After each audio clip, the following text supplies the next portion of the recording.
Hi, I'm Francesca, and today with Caroline we're going to represent Group 19 in presenting the final project for process mining.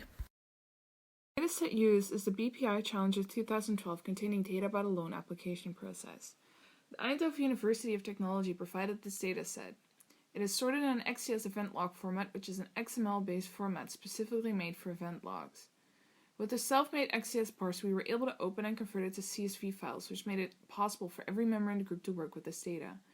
The CSV file contains 7 columns, 214,377 entries. It has columns like event ID, event time, and case concept name. For the pre-processing, various features were added, such as event position by grouping the events by the case, and then cumulative counting over the amount of events in a case.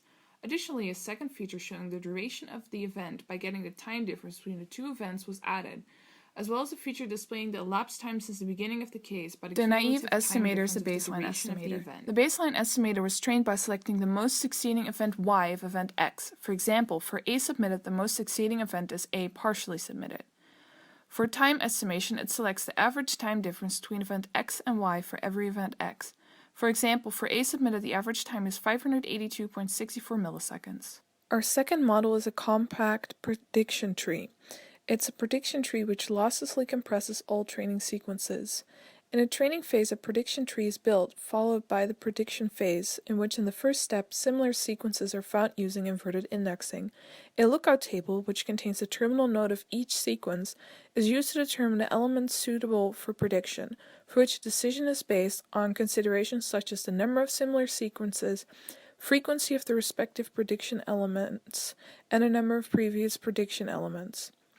Thus, we use a list of all subsequences starting from the first element of all event traces of the training set to predict the next event for each entry of the test set. The model predicts on case-based features from the column event concept name. To summarize, in a training phase, a prediction tree is built using subsequences of event names, starting from the initial position of every trace as a chosen feature. Prediction is made by finding sequences similar to the target sequence in a tree. In this way, the predicted event cannot be an event previously seen in a target subsequence.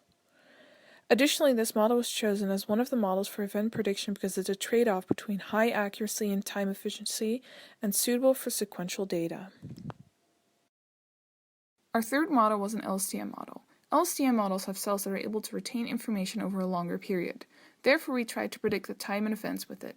To train the model, we created a new column called Next, which contains the next event of a certain event in the same case. We use the current event column as a feature value, and we create a new column named Next that contains the next event of the trace. We use this next column as a target value to train the model. To predict the time, we use the column current event as feature value and the time difference columns as target value. Our final model is the random forest and prediction tree. We've developed a random forest. For the feature selection, we selected the most important features, event concept name, and event position.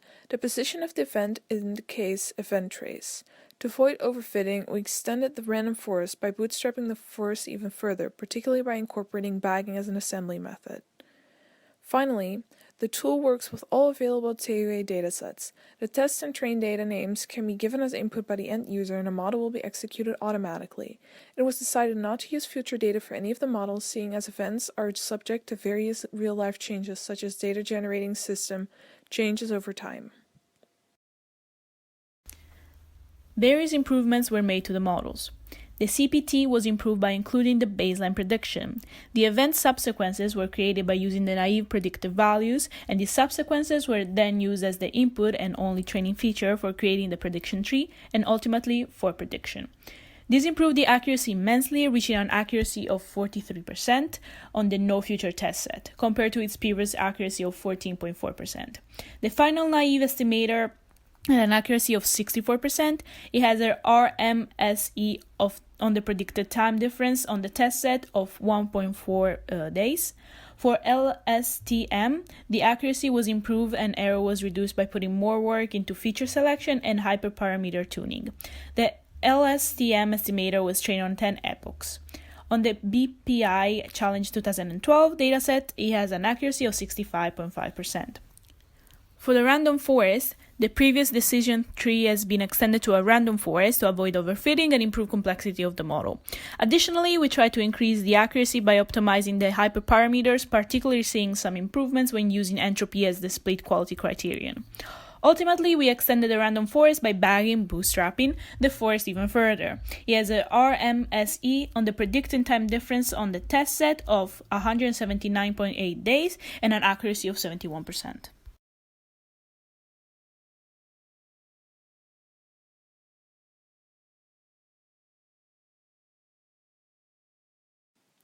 When it comes to the results, the CPT accuracy score can be explained by the relation between the structure of the processes.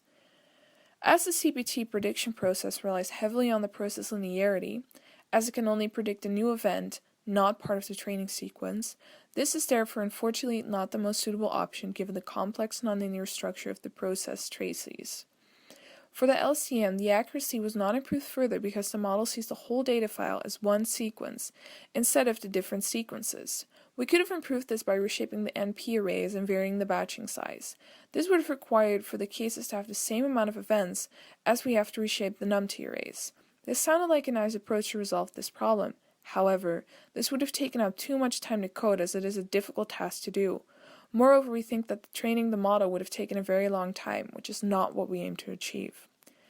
If we look at the CPU and memory usage of each model, we can see that the LSTM uses the most memory as well as the most CPU, thus being the worst in the area overall. Furthermore, there is a clear size difference between the CPU use of the CPT and LSTM, which is very high in comparison to the random forest and the EVE estimators. When looking at our best model, the random forest, it does use a lot of memory in second place to the LSTM, but it doesn't use as much CPU, having the second lowest amount of the four models. The accuracy for each model was calculated as number of correctly predicted values over number of total predicted values, or, in other words, the proportion of correct prediction for event classification. RMSE was used as error measure for the models. This kind of measure is ideal in this situation as it measures the square root of the residual variance. By taking the root of the MSE, the RMSE as the same measure unit, showing how close our prediction were to the observed real values in a very intuitive and easy way to understand. One of the biggest limitations encountered was the time predictors, which are only applied to 2 of the 4 models, seeing that the remaining 2 are classification models.